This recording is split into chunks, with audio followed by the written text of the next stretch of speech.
Hey everybody, real quick before we start the video, man, I thought about this. We've been hanging out together, for like going on 3 years or something like that. Something crazy, right? And you guys ask me some questions from time to time, and it's just kind of hard to answer all of them. But we want to do a Q&A. We're going to do a Q&A, but when I say Q&A, let's not get all technical, guys. Don't ask me about your projects. Don't ask me how to fix this, how to fix that, or even how to just go about your own project. I got something coming up for that particularly, but personal stuff. If you guys want anything personal, man, we're gonna do a Q&A session. Put your questions down in the description below on this video, and then we'll see if we can answer them and just do a whole Q&A video. We will answer the questions that pop up the most, I guess we can say, and do something like that. But till then, let's get to the video. What a freaking mess, man. What a freaking disaster over here, y'all. Oh, Lord. What is up? Welcome back to the channel. Man, I wasn't really going to do a video on this transmission install. As a matter of fact, we're really not doing a video on the transmission install because you don't need to see me put it in the transmission. But great opportunity, you guys, to tell you all about the process of this stuff because it is super involved. Like if you guys are thinking about doing a manual transmission, T56, T50, anything that's manual transmission, it's gonna be a lot more than an automatic would be, like a 4L60, 4L80 would be, even with the torque converter. But first things first is a lot of prep is involved, a lot of measuring, a lot of math, believe it or not. So what I am gonna do my best to explain to you guys a little bit about everything, but then I'm gonna put some super detailed videos down in the description below, so that way you guys have kind of a better idea of each process, and that way it's just not overwhelming for you guys. So we're gonna talk about the first one. As a matter of fact, let's go outside. Oh Lord, yeah, man, we're losing daylight. Hey, that thing's broken, you guys. I don't want to talk about it right now. I'll post a video about it later because that's the transmission for mine, sitting out here outside of the car. Like I said, clutch issues and everything else. I'll tell you about it later. But first things first, we got the car up in the air, you guys. We got the bell housing back. Oh man, I don't know if you guys can see me. See if I get a little light for y'all. Okay, so we got bell housing installed, everything's torqued down, and we have the clutch installed, pressure plates, flywheel, you name it, new pilot bearing. That's the first thing, you guys.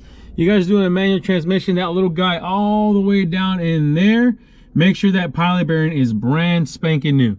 Now, mind you, obviously you're gonna have your tool that slides in there to put in your pressure plate, clutches, everything else like that. Line that up nice and straight. That's gotta be super aligned, you guys. Any play on that, your transmission's not gonna go in. Second thing, bell housing.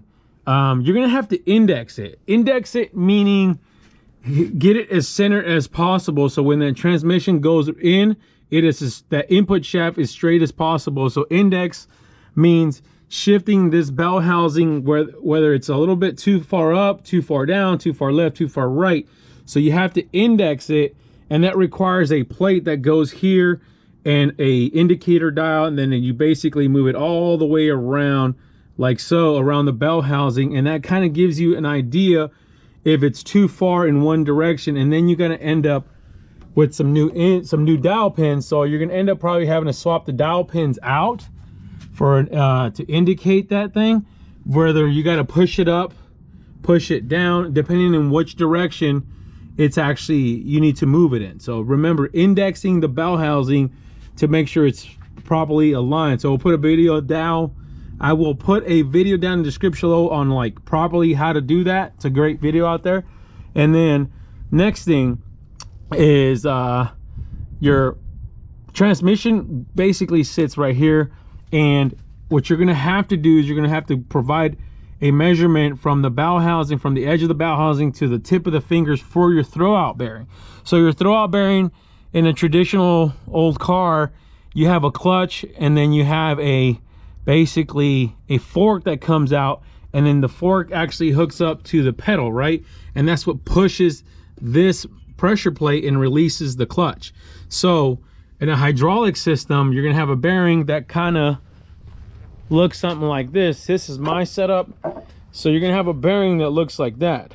So this bearing rides on this shaft and basically comes in and out as you apply hydraulic fluid to it from the pedal, right? So this is going to push out and actually push those fingers on the pressure plate and release the clutch.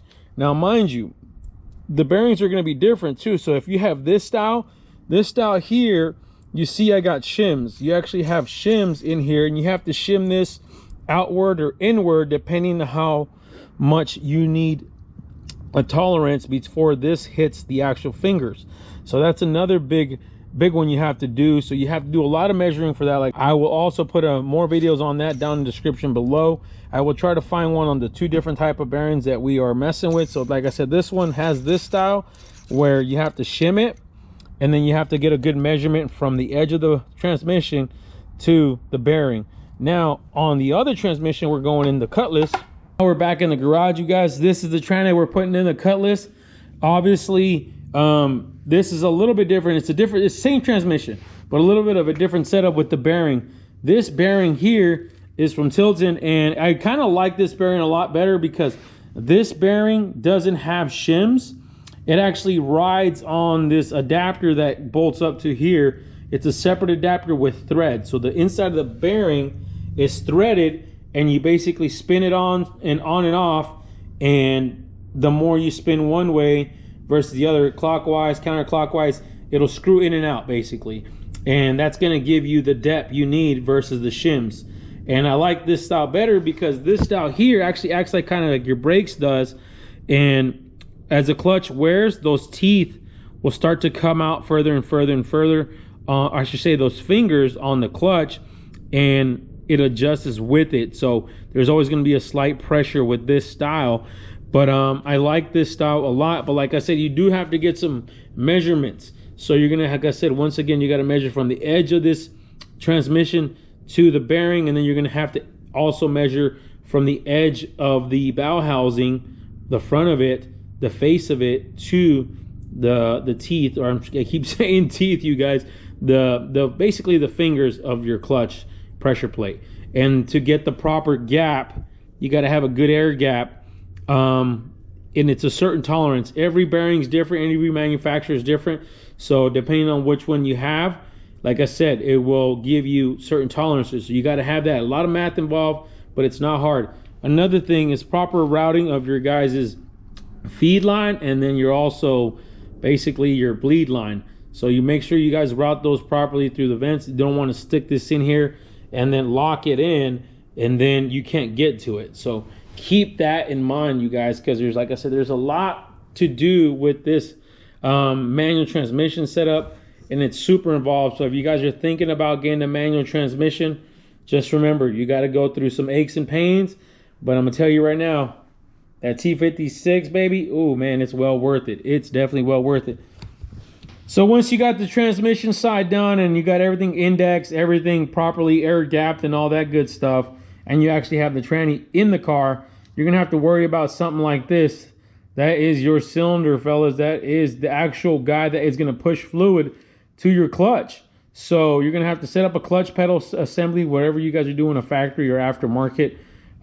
This one also is part of the Tilton setup, so which is kind of nice. I definitely advise you guys to stick to one particular brand, and they usually will provide everything for you. So this is the guy here. This is the cylinder that we're going to be using for that setup, but we're going to have to get it in the car and properly adjust the pedal, the throw, and all that, because if you don't have the correct size, basically not have enough fluid, or vice versa, have too much. So like I said, getting it sized from the same company is ideal. I definitely go with something like that, or go through anybody that you're going to be getting your transmission from. They can probably set you up. But this guy is going to live inside the engine bay slash foot pedal area. So that's another thing to worry about. And obviously your reservoir, you're going to have your reservoir and everything else. But just a few tips, you guys, on this T56 swap or manual transmission, and it's definitely involved. But like I said, you guys, try to make it short and quick, and anything that's super detailed, like I said, I'll put a video down in the description below you guys can check out. so that way you can go through each process at your own pace. But guys, do me a favor, man. Hit the subscribe button, hit the like button, and hit the bell for notifications. And you guys already know, stay wrenching.